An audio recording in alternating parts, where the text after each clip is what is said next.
Baik, Assalamualaikum dan salam sejahtera. Anda bersama saya, Ehsan Dahlia, dan ini Fokus Minggu Depan. Tetapi kita ke perkembangan terkini untuk waktu ini dahulu berkaitan dengan status dan juga jumlah jangkitan kes COVID-19 hingga 18 April 2021, yang mana jumlah kes COVID-19 adalah sebanyak 2,195 kes dengan jumlah kumulatif adalah 375,054 kes. Dan juga mengikut pecahan, kalau anda boleh saksikan, jumlah kes sembuh adalah 1,427 dengan jumlah kumulatif adalah 353,822 dengan 94.3%, dan jumlah kes baru seperti yang dimaklumkan adalah sebanyak 2,195, dan juga jumlah kes aktif ketika ini menghampiri 20,000 kes dengan catatan 19,854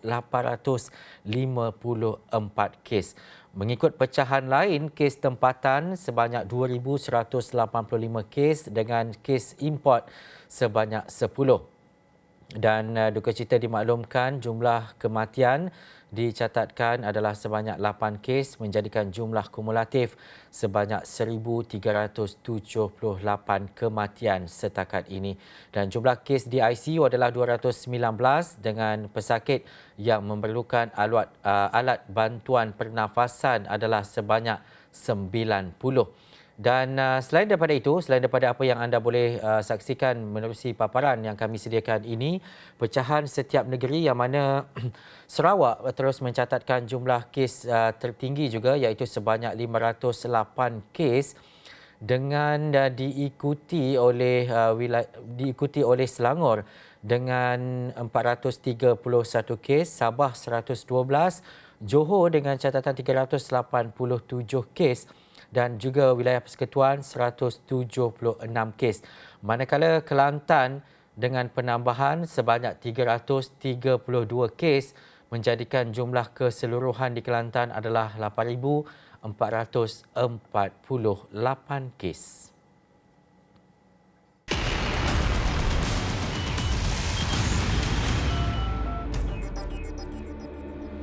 Dalam kita melihat kepada perkembangan dan juga status terkini jumlah kes COVID-19, kita saksikan juga apa fokus minggu hadapan, dan mungkin antara yang tercatat dan mungkin yang kita boleh saksikan adalah berkaitan dengan siasatan berkenaan video promosi judi dalam talian yang bertemakan sambutan Hari Raya yang tular di media sosial. Dalam pada itu, mungkin juga perkara lain, terutamanya berkaitan dengan trend jangkitan baharu COVID-19, juga kita melihat kepada pemantauan dan juga peningkatan kes. Termasuk fokus minggu depan adalah pemberian vaksin kepada golongan warga emas berusia 60 tahun ke atas menerusi fasa kedua program imunisasi COVID-19 kebangsaan. Juga kita nak melihat kepada Sarawani membawakan berkaitan dengan SOP Bazar Ramadan sejak 2-3 hari yang lalu, dan juga apa yang dikatakan oleh Menteri Terbabit berkaitan dengan 5 ataupun 6 hari, melihat kepada bagaimana operasinya yang mungkin akan lebih baik selepas itu. Dan juga prosiding rayuan bekas Perdana Menteri Datuk Seri Najib Tun Razak yang memasuki minggu ketiga. Dan turut terfokus adalah berkaitan dengan sambutan Hari Bumi yang diraikan setiap 22 April setiap tahun seluruh dunia sebagai usaha menghargai bumi. Jadi sekali lagi kita lihat dan juga kita saksikan apa yang terangkum dalam fokus minggu depan.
Laporan dan juga fokus minggu depan ini pastinya dapat anda saksikan nanti menerusi saluran 501 ataupun di astroawani.com dan juga di Astro Awani web khususnya dan juga digital dan juga media sosial Astro Awani, dan juga perkembangan-perkembangan lain pastinya akan muncul selepas itu kalau kita bercakap berkaitan dengan berita, tetapi pengkhususan untuk waktu ini adalah kita nak bercakap berkaitan dengan pematuhan SOP dan juga vaksinasi fasa kedua.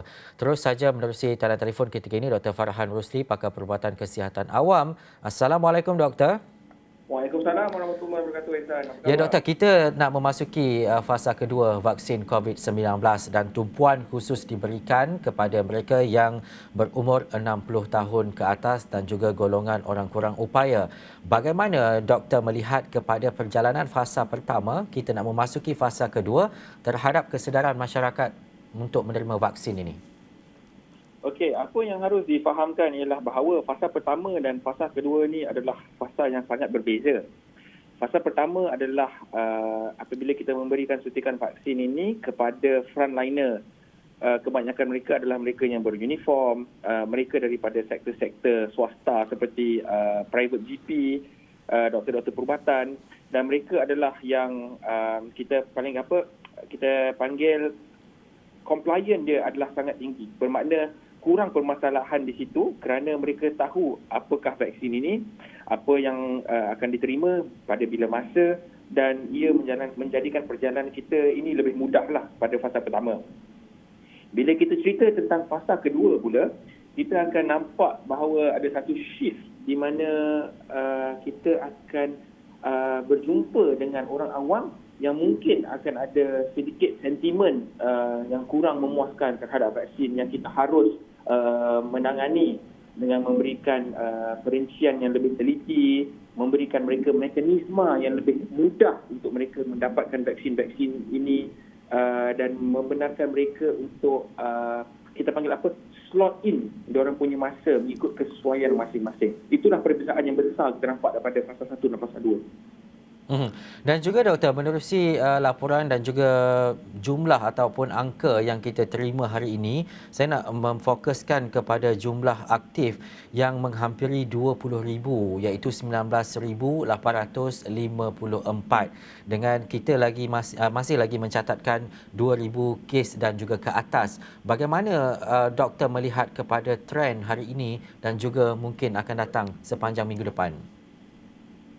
Okey, apa yang harus difahami ialah bahawa kes-kes positif bukanlah menunjukkan kes-kes positif pada hari ini. Kerana this is what we call rolling numbers. Bermakna ada kemungkinan besar kes tersebut telah dikenal pasti 5 hari lepas, 4 hari lepas. Cuma reporting mechanism dan sampling itu dibaca pada hari ini dan ia diverifikan pada jam 12. Jadi bila kita tengok nombor-nombor ini, kita kena tengok trend dia. Kita nampak trend tu makin lama makin naik. Tetapi ada kala tiba-tiba dia akan drop dan dia akan naik balik. Tetapi yang kita kena tengok ialah daripada segi minggu epidemiologi, ialah bermakna over a period of 7 hari. Tempoh 7 hari. Dan kita boleh nampak trend dia makin lama makin meningkat. Dan kita punya trend sebenarnya tidak pernah pun turun daripada bulan 10 tahun lepas. Ia sebenarnya stagnantly ataupun evidently always high sebenarnya. Jadi kita nampak kes ini sebenarnya boleh meningkat hingga ke 3,000, 4,000, 5,000 bergantung kepada kawalan kita yang kita akan amalkan bermula pada hari ini, dan apa yang kita lakukan pada hari ini hanya kita akan dapat saksikan dia punya result 2 minggu lagi. Dan juga doktor, kalau saya boleh bertanyakan kepada doktor, apa yang menyebabkan kalau setakat ini peningkatan kes itu berlaku? Ada banyak faktor. Yeah. Kalau kita hendak tengok, ada beberapa lah. Yang pertama ialah seperti yang saya pernah katakan sebelum ini, ialah tidak mematuhi SOP. Itu adalah nombor satu. Okey, itu adalah faktor nombor satu kenapa kes makin lama makin meningkat. Yang kedua adalah apabila kita tidak melakukan penjarakan fizikal, terutamanya di tempat-tempat yang ada ramai orang. Ya, saya bukan nak cakap pasal bazar Ramadan, saya bukan nak cakap pasal masjid. Kerana ini orang akan mengatakan bahawa kita hanya pinpoint kepada bulan puasa. Tetapi sebenarnya ia adalah lebih meluas. Terutamanya di tempat-tempat kerja, apabila kerajaan telah membenarkan 100% kapasiti. Mereka membenarkan 100% kapasiti ini dengan mengharapkan bahawa apabila ia berlaku, penjarakan fizikal, SOP adalah masih dipatuhi oleh pekerja-pekerja tersebut. Tetapi apa yang kita saksikan bahawa 50% hingga 2/3 daripada kluster-kluster terbaru yang terbentuk adalah daripada tempat-tempat kerja. Jadi apa yang kita dapat saksikan ialah bahawa kenaikan kes ini semestinya disebabkan oleh ketidakpatuhan kepada SOP yang telah dinyatakan oleh pihak kerajaan. Dan juga doktor, suka saya nak bertanyakan kepada doktor, mungkin ada dalam kalangan kita yang kurang jelas berkaitan dengan perkara ini. Ada individu yang dijangkiti tetapi tidak mempunyai kadar kebolehjangkitan yang tinggi ataupun tidak mempunyai jangkitan yang besar. Bagaimana untuk kita klasifikasikan mereka yang dijangkiti dan boleh menjangkiti orang lain dengan mereka yang dijangkiti dan tidak menularkan jangkitan berkenaan? Okey. Buat masa sekarang, apa yang kita harus praktikkan ialah kita harus mempraktikkan sesuatu yang ekstrim. Bermakna kita kena selalu berfikir bahawa sesiapa yang ada COVID-19 ini, mereka boleh menjangkitkan semua orang. Sebab itulah langkah-langkah berjaga harus dilaksanakan. Apabila kita tahu kita telah positif COVID, kita harus mengasingkan diri kita. Yeah. Tetapi ada juga beberapa orang yang mungkin dijangkiti COVID tetapi dia tidak menjangkitkan orang lain. Itu mungkin kerana daya tahanan imun dia sendiri sudah kuat ataupun mereka mungkin juga telah divaksin. Tetapi kita tidak boleh mengambil langkah mudah dengan mengatakan bahawa saya mungkin tidak boleh menjangkiti orang lain. Cara yang paling bagus ialah kita kena berfikir sesiapa yang ada COVID-19 ini, dia boleh menjangkit dan menularkan wabak itu kepada orang yang lain juga.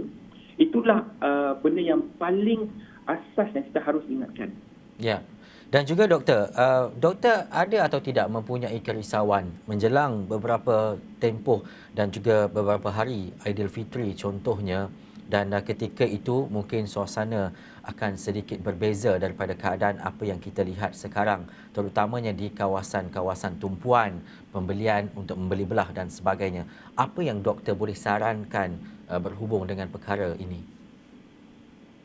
Seperti yang kita hari demi hari kita memperkatakan benda yang sama, iaitu benda yang asas. Walaupun apa-apa jenis perayaan, hari raya Aidilfitri, raya Cina, tidak kisah apa jenis perayaan, tidak kisah di mana kita akan berjumpa. Jika kita mematuhi SOP, jika kita mematuhi pemakaian pelitup muka dengan cara yang betul, jika kita memastikan kita membersihkan tangan, jika kita memastikan bahawa kita tidak berkumpul dengan beramai-ramai, jika kita memastikan bahawa kita punya penjarakan sosial sentiasa diamalkan, kita boleh kembali kepada kehidupan kita seperti biasa. Bermakna kita boleh pergi ke KLCC untuk membeli belah. Kita boleh makan di restoran seperti biasa kita di luar. Kita boleh pergi berhari raya. Kita semestinya saya rasa kita juga boleh pergi rumah terbuka. Jika rumah terbuka tersebut mengamalkan SOP dengan cara yang betul.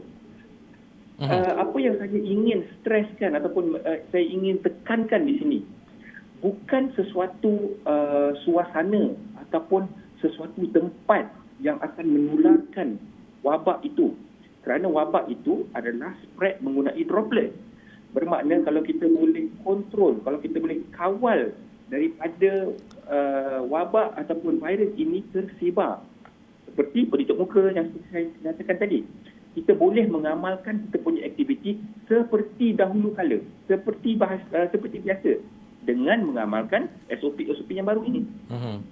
Dan doktor, sikit lagi, kalau SOP itu, ini kita cakap, kita bercakap dan juga kita sentiasa memberi penerangan, memberi nasihat dan sebagainya. Kalau SOP itu juga tetap tidak dipatuhi dan juga peningkatan kes turut berlaku hari demi hari, minggu demi minggu, adakah PKPD bersasar itu terus saja tindakan perlu dilaksanakan, doktor? Okey, kalau kita membincangkan tentang PKP secara menyeluruh adalah sesuatu yang amat merugikan kepada ekonomi. Ya. Di sinilah kita kena tengok kesinambungan di antara kehidupan dan juga life versus livelihoods. Okey, dan bermakna kita tengok daripada segi ekonomi dan juga segi kesihatan. Jadi apa yang kita boleh jalankan ialah PKP secara bersasar dan secara very spesifik. Jika dahulu kala kita membuat satu PKP itu untuk satu daerah, kemungkinan besar kita tak perlu melaksanakan PKP untuk sebuah daerah dengan secara menyeluruh. Tetapi mungkin daripada tempat di mana kluster itu tercetus. Jika di kilang, kita hanya PKP bersasar di kilang. Jika di sekolah, kita buatkan di sekolah seperti yang dilaksanakan oleh kerajaan sekarang. Jadi kepada saya, bila kita fikir nak melaksanakan PKP secara menyeluruh itu, ia tidak mendatangkan apa-apa manfaat kepada rakyat dan juga kerajaan. Jadi langkah seterusnya ialah rakyat kena memahami peranan yang mereka harus mengambil di dalam situasi pandemik ini, kerana kerajaan juga harus mengambil kira dari segi sektor ekonomi dan macam mana ia boleh mengefekkan ataupun efekkan kita punya sektor ekonomi ini dengan teruk. Yeah. Jadi di situlah kita nampak whole of society and whole of government, di mana kerajaan memain peranan dan juga rakyat juga memain peranan bersama. Dan di sinilah baru kita boleh tengok PKP bersasar secara strategik boleh dilaksanakan pada masa-masa yang tertentu. Ya. Baik, terima kasih doktor. Kita mengharapkan agar suasana dan juga keadaan ini dapat segera diselesaikan, dan seperti saya dan juga mungkin doktor, orang yang penting tidak terus jemu untuk memberikan penerangan, memberi makluman dan juga info seperti hari ini, dan juga kita pastikan bahawa apa yang kita usahakan pematuhan SOP itu dapat dilaksanakan dengan baik, seterusnya dapat melandaikan terus ataupun menghapuskan terus COVID-19 di Malaysia. Baik, kita nak berhenti rehat seketika. Itu tadi Dr. Farhan Rusli, pakar perubatan kesihatan awam. Terima kasih sekali lagi dan kita kembali selepas ini dalam Fokus minggu depan.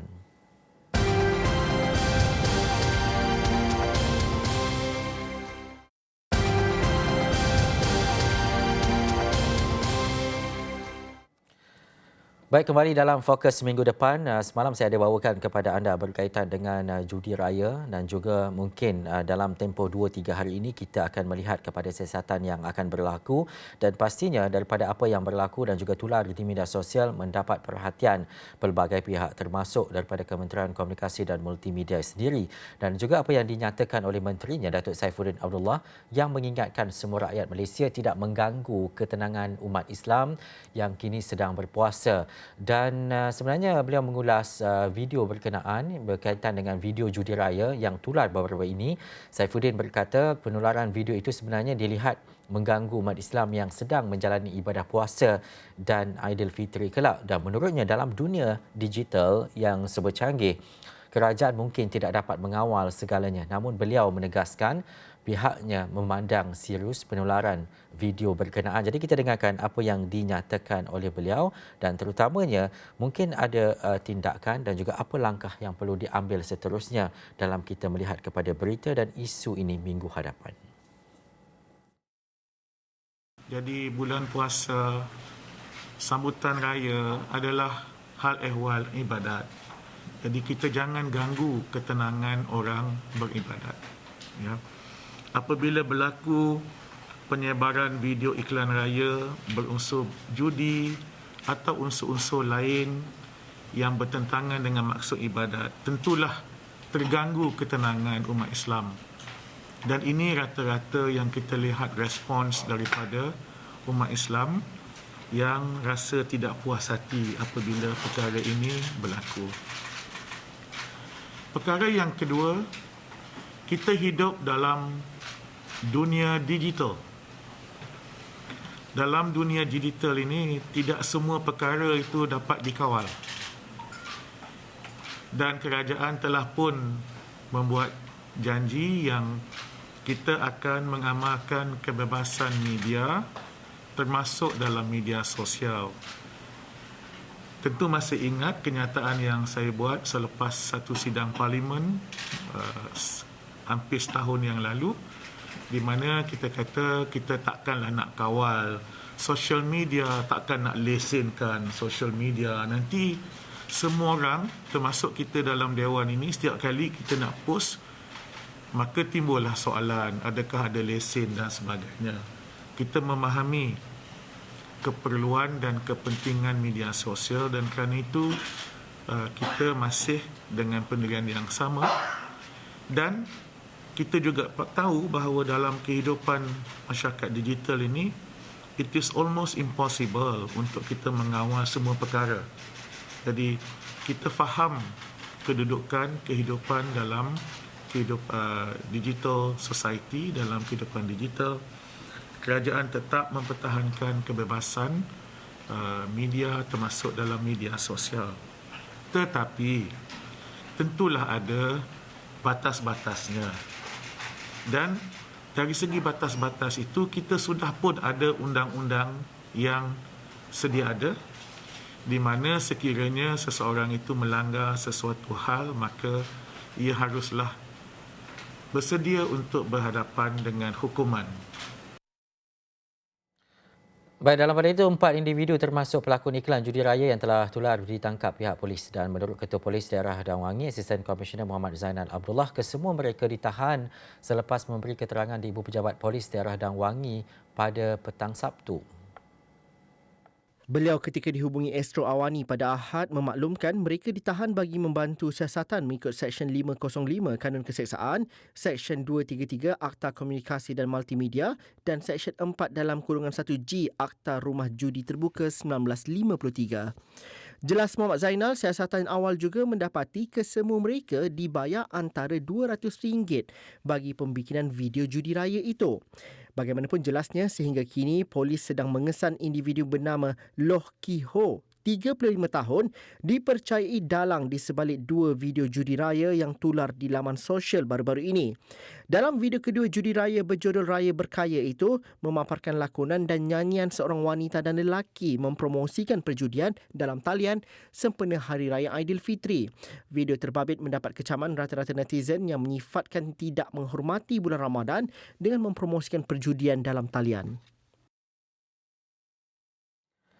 Baik, sebelum kita berakhir, ini satu lagi fokus kita sepanjang bulan Ramadan. Ada lagi ke geng plastik hitam? Jadi kita nak bersama gengnya, bukan gengnya. Faris Azman, wartawan Astro Awani yang kini berada di World Trade Center Kuala Lumpur.